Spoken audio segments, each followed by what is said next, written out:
desnudas y estranguladas. Estaba devastada. ¡Voy a matarte! Un caso cerrado que esconde una cadena de asesinatos rituales. Es un asesino en serie a sangre fría. He vivido con ese miedo. ¿Qué tal si esa persona viene por mí?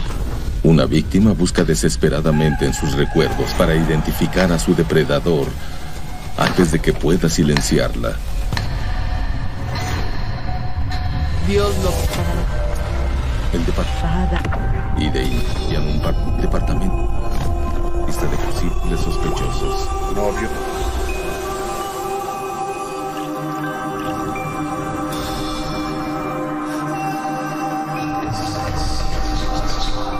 Intriga en el lago Erie.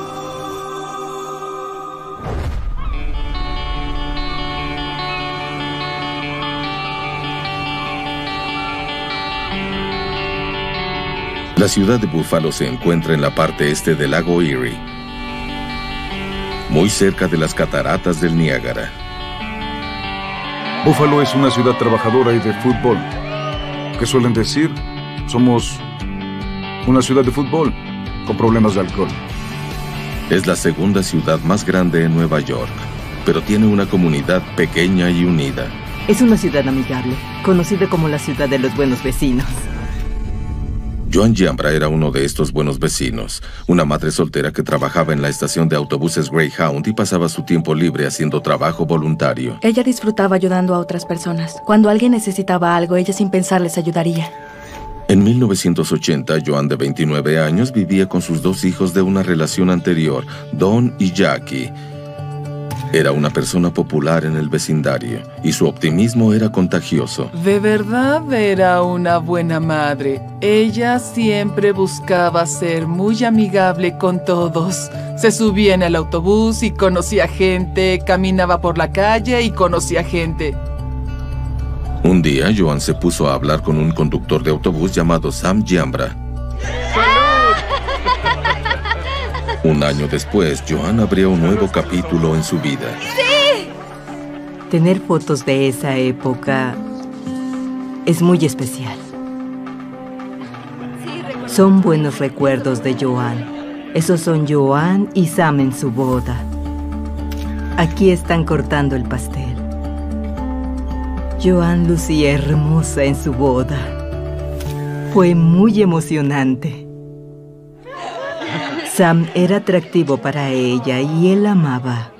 Así que el hecho de tener que aceptar el paquete fue muy importante para Joan. No puedes amarme solo a mí. Tienes que amar a mis hijos también. Él era muy lindo. Me preguntó a mí y a mi hermano si podía adoptarnos. Nuestra madre era feliz.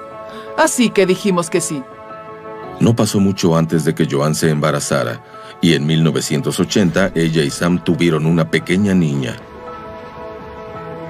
Mi madre era una persona muy sonriente, y si estaba teniendo un mal día, nunca podía darme cuenta si lo estaba teniendo. Ella siempre se preocupaba por todos. Si alguien necesitaba algo, no dudaba. Pero con el paso del tiempo, Sam empezó a cambiar. Empezaba a saber más de su lado negativo. Las cosas empezaron a ir mal después de adoptarnos. Sam resultó ser una persona estricta, y sus severas reglas crearon tensión en el matrimonio. Tan pronto como Don y Jackie tuvieron la edad, se mudaron. Dejaron solo a Joan y Katie para lidiar con el comportamiento cada vez más dominante de Sam. En el verano de 1993, Sam se había convertido en alguien insoportable y fuera de control para mi hermana Joan, lo que llevó a su separación. Sam todavía compartía la custodia de su hija Katie, pero para Joan la separación fue un soplo de aire fresco.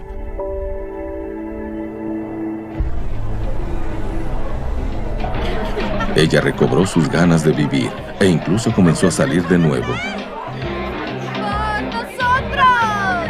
Solía salir al Golden Nugget y pasar un buen rato. Ella disfrutaba la vida. Ella tuvo un par de citas.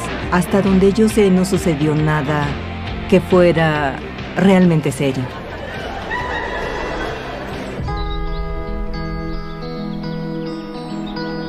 En un día caluroso de inicios de otoño, los niños están emocionados en su primer día después de las vacaciones. Salí de la escuela, mi padre fue a recogerme y me llevó de vuelta a casa. Se quedó durante algunos minutos y habló con mi madre, pero no se quedó por mucho. Lo recuerdo sentado en el pórtico porque hacía mucho calor y solo estaba conversando con mi madre. Es el último día normal que tendrá esta familia.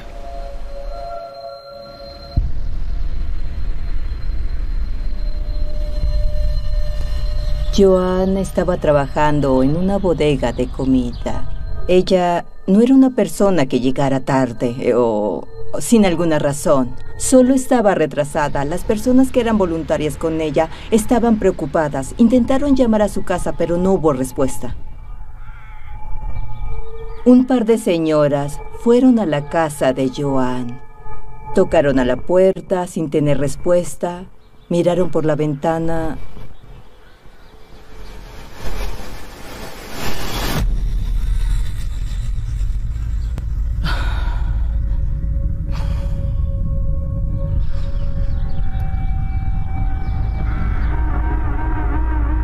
Pudieron verla ahí acostada y su hija Katie estaba a su lado.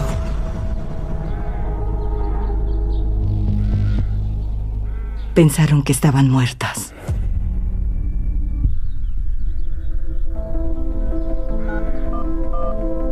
Emergencias recibió una llamada el 9 de septiembre de 1993. Una mujer y una niña pequeña que no respiraban en Hillside, en el sur de Buffalo. El primero en la escena fue el departamento de bomberos. Entraron a la casa. Joan fue encontrada en la sala sobre un sofá plegable, desnuda, boca arriba y con las piernas abiertas. Su hija también fue encontrada desnuda, tendida cerca de Joan.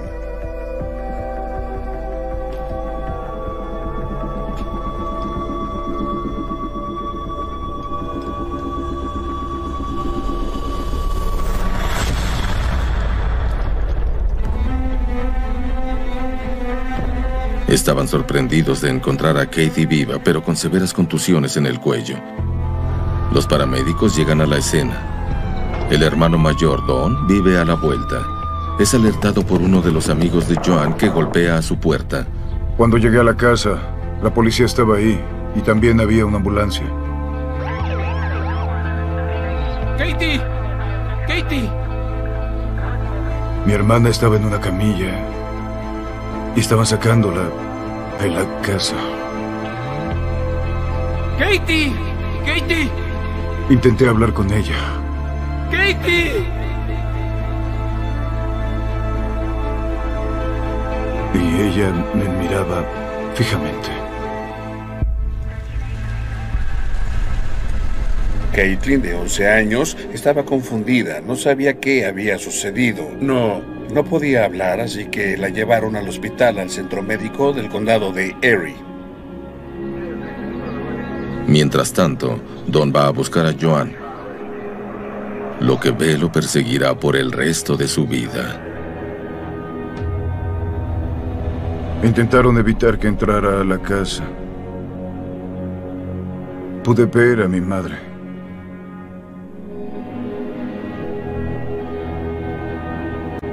Solo podía ver el pie de mi mamá. Porque esa parte aún no estaba cubierta.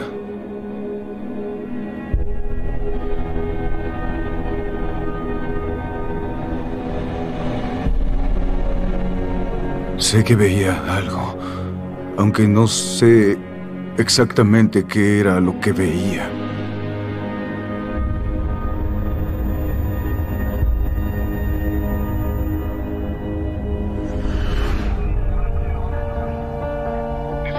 La unidad de homicidios llegó y evaluó la escena. El departamento había sido destrozado. La puerta trasera abierta no parecía haber sido forzada. Junto al cuerpo había un cuchillo de cocina, aunque aparentemente sin usar. Otras pistas incluían un par de bragas negras encontradas en la puerta trasera, un sostén negro y medias encontradas en el comedor. Fueron embolsadas y llevadas a hacer pruebas.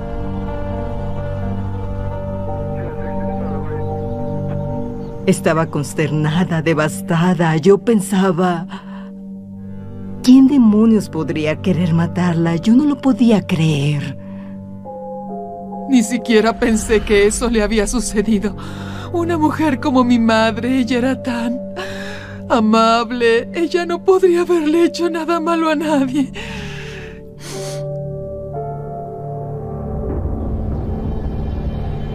Mientras continúan reuniendo evidencia, la policía comienza a trabajar en una lista de posibles sospechosos. Novios, vecinos, amigos, cualquier persona cercana.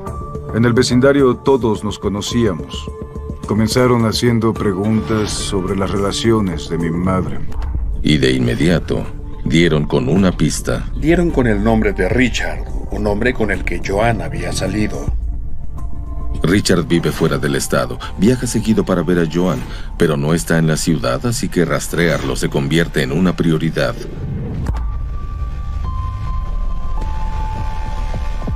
En la autopista, el forense determinó la causa de la muerte como estrangulación manual.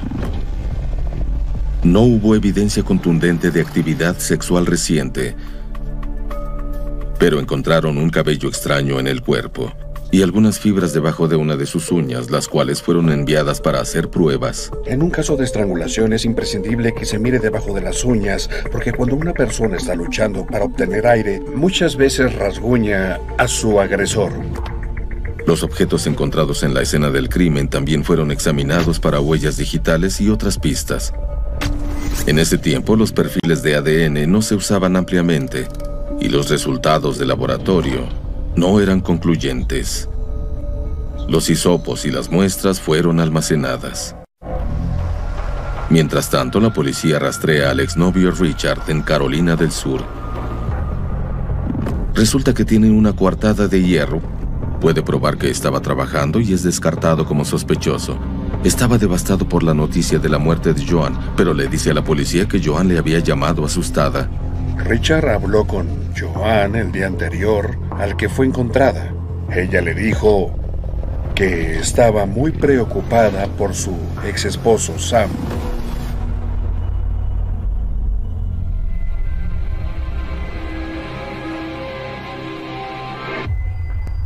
Ahora, 24 horas después de los traumáticos sucesos, la pequeña Katie comienza a volver en sí. Estaba muy confundida del por qué estaba en el hospital. Me fui a dormir y al despertar estaba en un extraño lugar donde no había estado. Me sentí como si todo hubiese sido un sueño, como si no fuera real. No podía recordar lo que acababa de suceder. No me dijeron nada de lo que me había pasado a mí. Me dijeron que mi madre había fallecido. Eso no tuvo sentido para mí. ¿Cómo es eso si ella estaba ahí cuando fui a dormir y ahora ya no está? Eres muy joven a los 11, no lo pude entender. Durante el funeral de mi madre estaba en el hospital y me dijeron, no puedes ir, y lloré, porque no pude despedirme. 14 días después de su brutal asesinato, Joan es sepultada. Fue una época muy sensible para todos nosotros. Podía sentir cómo mi corazón estaba roto. Pero un día terrible es manchado por uno aún más oscuro. El asesino podría estar en el funeral. Durante la cacería de su asesino, la policía tenía la mira puesta en el exesposo de Joan y padre de Katie, Sam Giambra. Y los policías no eran los únicos que comenzaban a sospechar de él. Sam estaba afuera riendo y bromeando como si estuviera en una fiesta en lugar de un funeral. Estaba bastante segura de que Sam debía ser investigado. Tal vez porque creí que él fue quien lo hizo. A medida que la policía interroga a otros miembros de la familia, descubren más historias perturbadoras sobre la vida en el hogar de los Giambra. Cuando la policía me interrogó sobre Sam, les dejé saber cuán abusivo y controlador era con todos nosotros. Lo más importante para él era tener todo bajo control. Dios lo controlaba a él y él controlaba a los demás. Era muy fuerte y obstinado en sus creencias religiosas. Él era contundente y poderoso. Una persona de fuego y azufre, ¿sabes a lo que me refiero? Sam insistía en disciplinar a los hijos de Joan. Aunque Joan hizo lo posible por calmarlo, con el tiempo los castigos se volvieron cada vez mucho más violentos. Cuando tenía yo 11 años, las cosas comenzaron a ir mal. Me pegaba con el cinturón más y más, con un cinturón mojado. Vertía jabón líquido en mi boca, me hacía arrodillarme en arroz. Siempre decía que Dios lo hizo hacerlo.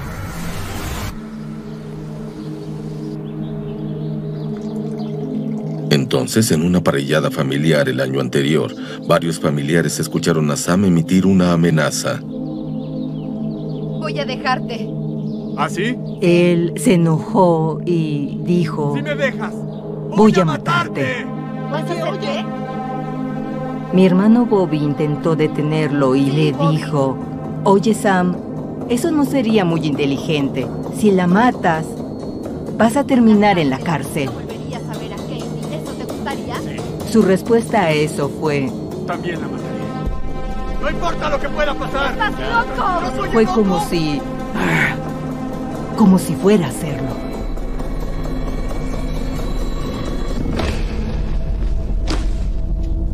Joan tomó todo lo que pudo. Joan terminó echando a Sam. Sam no estaba feliz por la separación. Estaba enojado por haberse separado.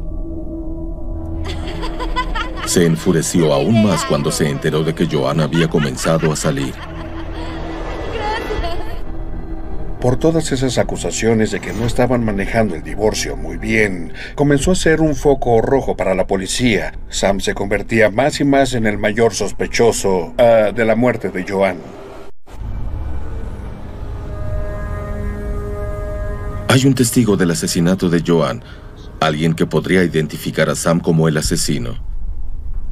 Katie se ha recuperado lo suficiente para que los detectives puedan interrogarla. ¿Cómo te encuentras?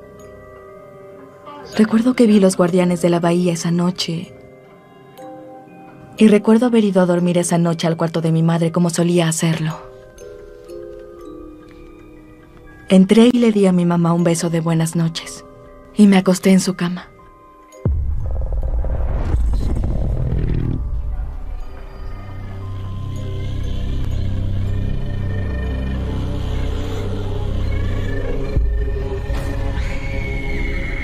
Pero después de dormirse, Katie no puede recordar nada más de esa noche. Me dijeron que no podía recordar lo que había pasado porque fue tan traumático que mi cerebro tuvo que protegerme y bloquear eso. ¿La razón por la que no puede recordar es porque la verdad es impensable? ¿Que el asesino que ella no puede evocar es su propio padre? No puedo imaginar tener 11 años y pasar por lo que ella pasó. Después de un mes en el hospital, Katie está lista para ser dada de alta. No estaban seguros de dónde iban a enviarme. Mi padre era sospechoso. La familia de mi madre estaba convencida de que él la mató y lucharon para asegurarse de que no viviera con él. Cuando Katie decidió ir a casa por algo de ropa, se dio cuenta de que había perdido sus llaves. El día del asesinato, Sam había llevado a Katie a casa de la escuela. Nos vemos luego. Y ella, por accidente, dejó su mochila en el auto. Sam se la regresó a Katie, pero había algo que no estaba. Las llaves de la casa estaban ahí. Cuando recuperé mi bolso en el hospital, mis llaves ya no estaban en la mochila. No hubo señal de una entrada forzada, así que quienquiera que haya entrado, mi madre lo dejó pasar o tenía una llave. Joan no quería a Sam cerca de la casa, había cambiado las cerraduras. Si las llaves habían desaparecido de la mochila de Katie, ahora sabíamos que tenía acceso a las llaves. La policía aumentó la vigilancia de Sam Giambra. El comportamiento de Sam ya había desatado sospechas, pero ahora si hace algo, es una alerta roja. Había una póliza de seguro que Sam cobró por la vida de Joan. Comenzó a gastar dinero y a comprar a Katie muchos juguetes y cosas de ese estilo. Quizás se sentía culpable o algo así. Sam. Hola, amor. ¿Qué estás haciendo aquí? Katie no sabía qué pensar. La familia de mi mamá decía que era culpable. ¿Por qué haces esto? Soy su padre. Ella necesita verme. Al escuchar de la gente tantas cosas negativas sobre mi padre, comencé a confundirme. Pero ella vivió con él toda su vida y lo amaba. Era la última en querer creer que él era culpable. Pero 8 meses después del asesinato de Joan, Sam hace algo que perturba incluso a Katie. Mi padre se volvió a casar un año después de la muerte de mi madre. No es bien visto cuando el viudo se casa de nuevo en tan poco tiempo, después de una experiencia traumática. Cuando Sam se vuelve a casar, muchas personas, familia, amigos, vecinos, piensan que resulta sospechoso. Decías que amabas a Joan. ¿Por qué saltas a otra relación tan rápido? Después, se filtran noticias sobre cosas que ha dicho Sam en la ciudad. Mi papá hizo algunos comentarios. Había dicho, por lo menos soy un viudo y no un divorciado. Katie está horrorizada. Y ahora, el último miembro de la familia que tenía esperanzas en Sam comienza a cambiar de parecer. No sé qué pasó por la mente de mi padre para decir algo como eso. Y creí que él podía haber matado a mi madre. Parece una piscina llena de evidencias. La familia espera a la policía para hacer su movimiento. Pero eso nunca sucede. La policía no pudo armar un caso sólido para condenarlo por homicidio. No arrestaron a Sam porque no tenían suficiente evidencia actual para atar los cabos sueltos. Era básicamente circunstancial. Katie vive cada día con el terrible hecho de que su propio padre intentó matarla. Desde los 13 hasta los 17 no vi a mi padre en lo absoluto. Le tenía miedo.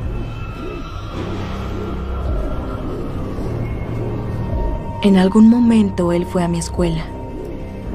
Lo había visto en los pasillos. Y salí corriendo, llorando. No sabía por qué él estaba ahí. Estaba asustada. ¿Había venido para lastimarme?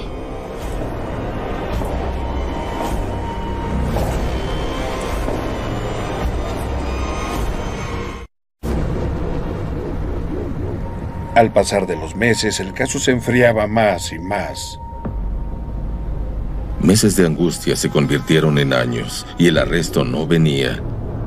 Ya un poco mayor, sentí que habían puesto el caso de mi mamá en segundo plano. Dejaron de preguntar y se convirtió en un caso cerrado. Yo traté de distraerme con cualquier cosa solo para no pensar en eso. Entonces, tras haber pasado más de una década, impactantes noticias llegaron a la familia de Joan.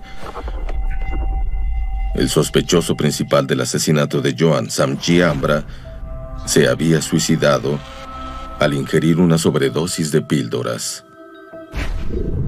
Quizás no podía vivir con la culpa de matar a Joan o de lastimar a Katie. Eso tal vez fue lo que provocó que decidiera tomar su propia vida.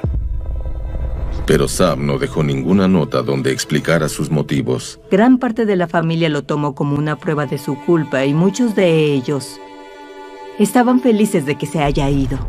Pero para los hijos de Joan, la muerte de Sam no era ninguna respuesta. El hecho de que se haya ido, si lo hizo, no sé cómo van a poder probarlo. La familia se resigna a la agonía de no saber la verdad sobre quién mató a Joan.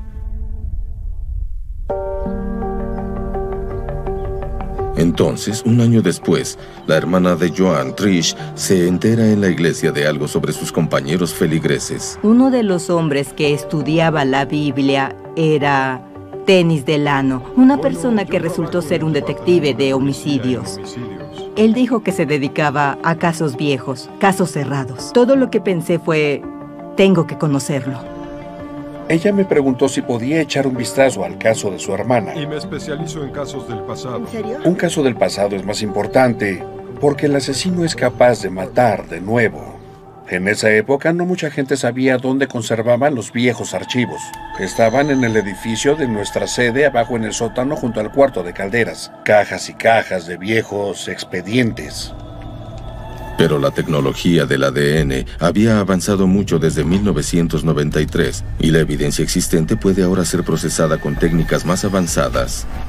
Delano solicita las muestras de tejido en el archivo e increíblemente el forense obtiene un resultado del material encontrado debajo de la uña de Joan muchos años atrás. Lo que están buscando es cualquier ADN que no pertenezca a la víctima. Y por fin dieron con el ADN de un hombre. Ahora todo lo que necesitan es una muestra del ADN de Sam para compararlo. Se realizó una autopsia después del suicidio de Sam. Contactamos a la morgue del condado de Erie. Y nuestros forenses enviaron las pruebas de laboratorio. Ellos determinaron que no había ADN de Sam en el cuerpo de Joan en ese tiempo.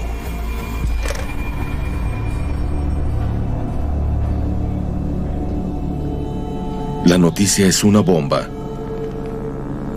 Y no fue solo Delano quien se sorprendió. De pronto, toda la familia de Joan tiene que enfrentarse a una amarga verdad. Sam Giambra no es el asesino de Joan. Tal vez Sam se suicidó por la devastación de que nadie creyera que era inocente. Sé que él no era un buen hombre del todo, pero aún me siento mal por él. Me siento mal por Katie, era su padre. Cuando murió pensando que él era el principal sospechoso y que todo el mundo lo culpaba. Tal vez se volvió a casar, pero mentalmente estaba arruinado. Creo que el suicidio se debe en gran parte a la muerte de mi madre. No solo la familia tuvo que lidiar con la culpa del suicidio de Sam, sino que ahora saben que el verdadero asesino sigue ahí afuera. ¿Qué tal si esa persona viene por mí? Viví con ese miedo. Quien sea que haya hecho esto a mi madre, vendría por mí. Por el miedo y la desesperación, Katie recurre a técnicas inusuales para identificar al asesino. Después de años de intentar recordar, la hipnosis podría darme una respuesta. Me pidieron que cerrara mis ojos y que imaginara a mí misma de vuelta en la casa donde crecí, en la que mi mamá murió.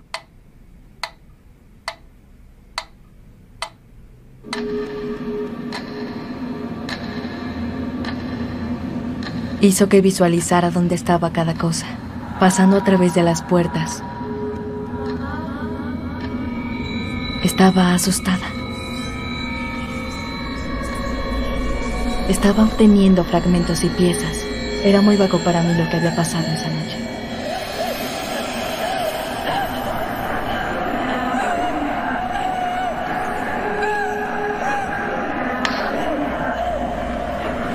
Solo recuerdo estar en la cama y despertarme, pero no logré ver nada.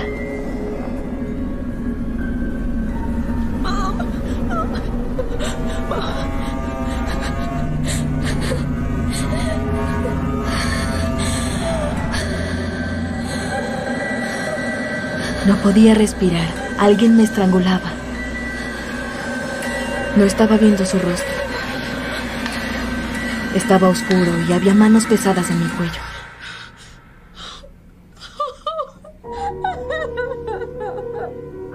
Fue traumatizante, pero no fue suficiente para obtener las respuestas que necesitaba.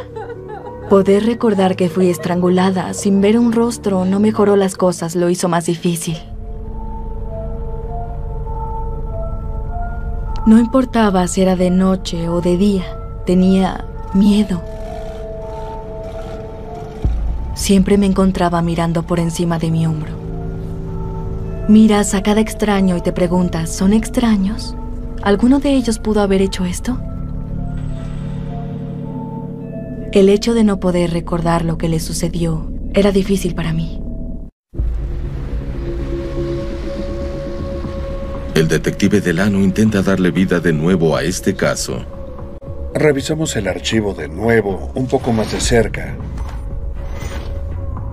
Empezamos con investigar a las personas interrogadas en la primera investigación para ver si alguna de sus circunstancias había cambiado o si alguno de ellos recordaba algo más. Y eso da sus frutos. Al momento de interrogar a la hija de Joan Jackie, menciona el nombre de alguien que había llamado a la policía durante la investigación inicial. Ella recuerda que una persona llamada Dennis le había llamado después de la muerte de su madre ofreciendo sus condolencias.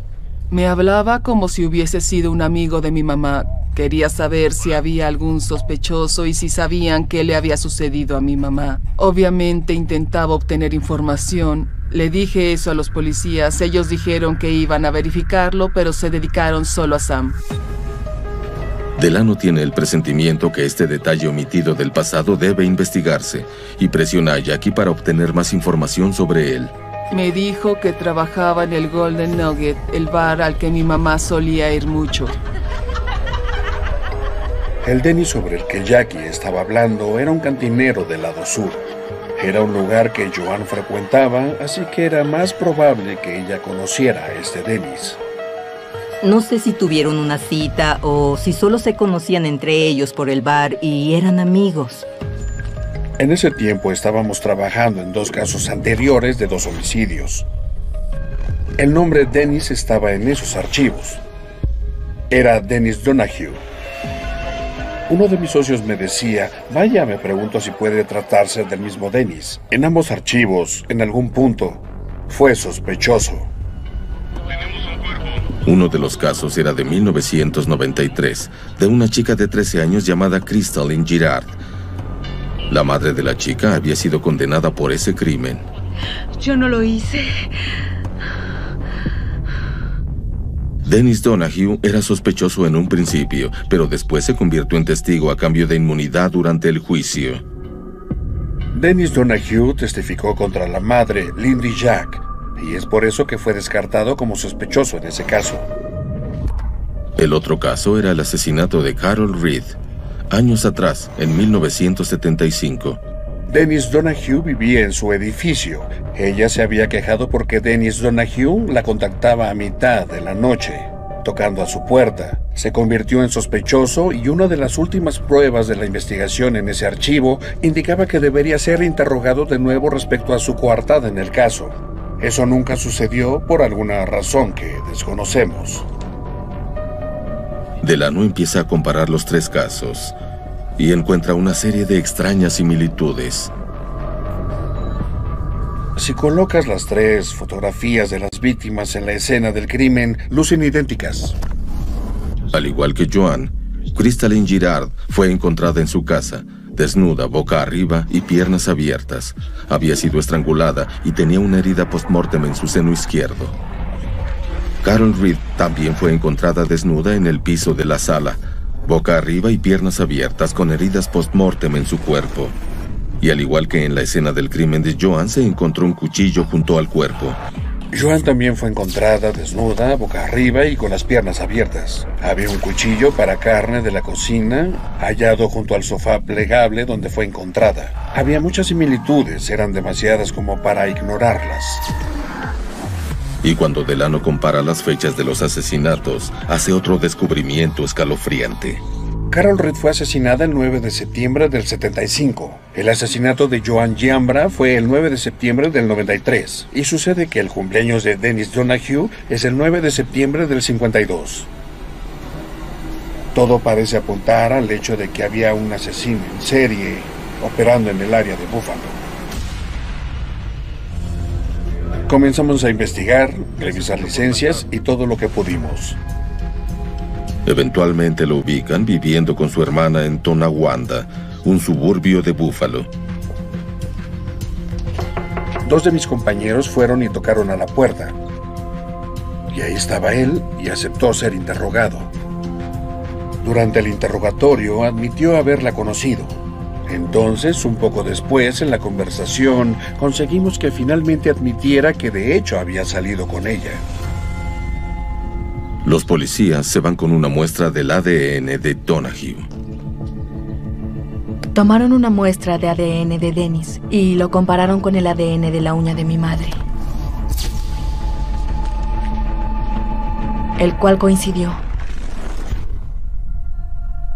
El ADN en sus uñas era ella hablando más allá de su tumba. Fue una coincidencia directa entre el ADN de Dennis Donahue y el ADN encontrado en las uñas de Joanne.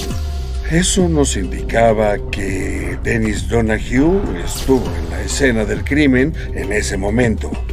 El momento más probable en que ese ADN fue depositado bajo sus uñas fue cuando ella lo rasguñó y justo antes de morir. No había duda de ello.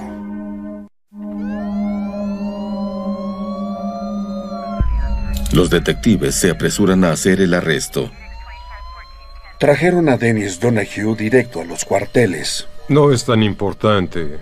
Si ustedes eran conocidos y conocías a Joanne, solo intento averiguar cómo la conociste. Él dijo repetidas veces que no sabía dónde vivía Joanne. Nunca había estado en su casa. Era un poco arrogante. Él creyó que sabía más que nosotros y dejamos que creyera eso hasta que le revelamos la prueba positiva de su ADN debajo de las uñas de Joanne. Tu ADN en la escena del crimen, la noche del crimen, en la víctima, estabas relacionado con ella. Le preguntamos que si nunca había estado en su casa, ¿por qué su ADN estaba en las uñas de Joanne? Dennis de inmediato dijo que no contestaría más preguntas y pidió hablar con su abogado.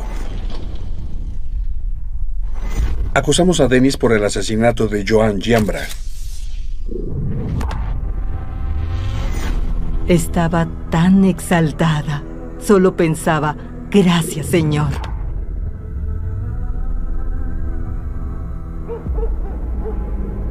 Septiembre 9 de 1993 fue el cumpleaños de Dennis Donahue y el sádico asesino estaba de humor para otra celebración.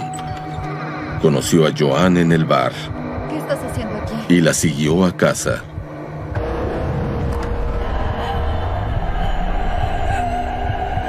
Dennis mató a Joanne. Y después estranguló a Katie y la dejó morir.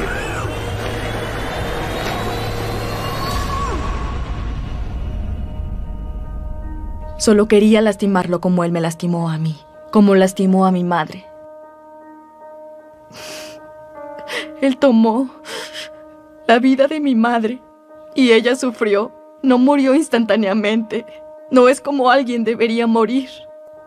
Nadie debería sufrir así. Mi madre no tenía maldad alguna en sí. Que alguien le hiciera lo que le hicieron.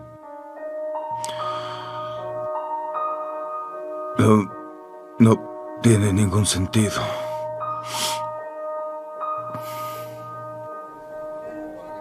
Delano intenta comparar el ADN de Donahue con el encontrado en los otros dos casos.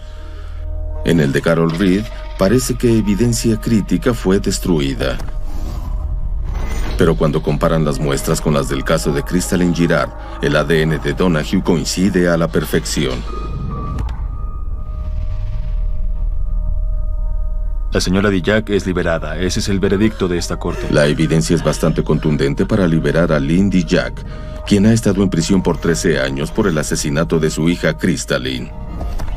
Pero debido a que a Donahue se le había otorgado inmunidad de enjuiciamiento por el asesinato de Crystalline, solo tienen un tiro para poner a este monstruo tras las rejas. Tenemos todos los huevos en una canasta. Es la única oportunidad que tendremos para condenarlo por uno de los 3 homicidios que creemos que cometió. El 12 de septiembre, Dennis Donahue va a la corte, acusado del asesinato de Joanne Giambra. El juicio fue muy difícil. Cada día estuve ahí por lo menos 2 semanas y sentada mirándolo fijamente. Fue horrible. Podía ver el dolor en el rostro de mi hermano.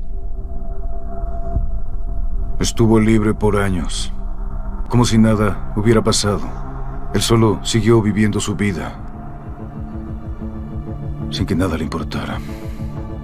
No mostraba ningún remordimiento, ni siquiera parecía sentirse mal porque estaba muerta. Finalmente, 15 años después del asesinato de Joanne, el jurado llega a un veredicto. Dennis fue encontrado culpable. El juez lo sentenció de 25 años a cadena perpetua. Fue una gran alegría saber que nunca volverá a caminar por las calles. Solo te sientes feliz de saber que este hombre está tras las rejas. Se ha hecho justicia.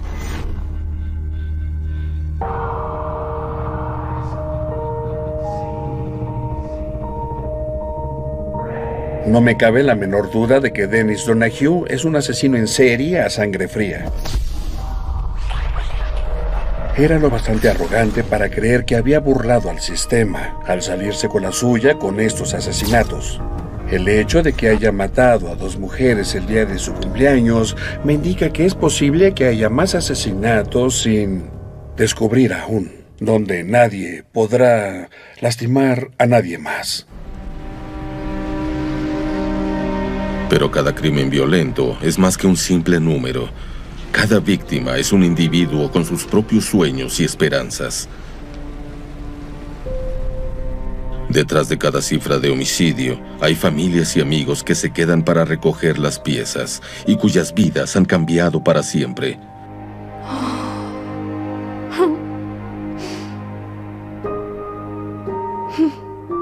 Es uno de los anillos de boda. Puedo tener su anillo. Está bien. No.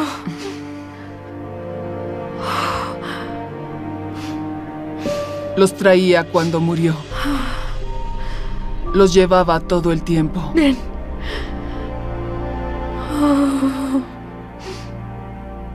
La policía finalmente devolvió su joyería.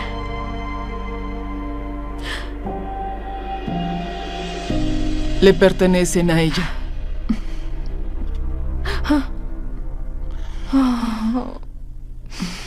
Gracias. Yo te amo. Gracias.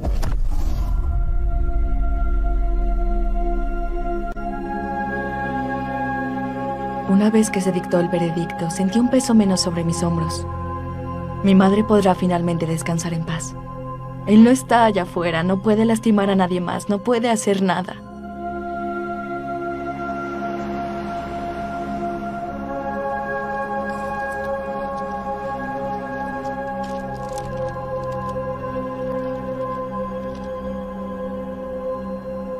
Siempre vierto un poco de café. Ella amaba el café por la mañana, tarde, noche, así que el café es obligatorio.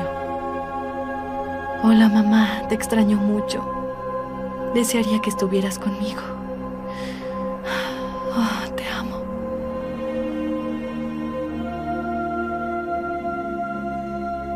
Creí que iba a ser capaz de superarlo cuando lo condenaran. Y creí que habría un desenlace. Pero yo extraño a mi madre y nunca habrá un desenlace. Es solo que no sé cómo enfrentarlo.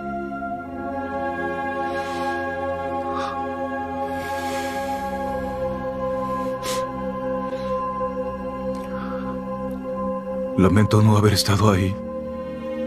No estar para salvarla.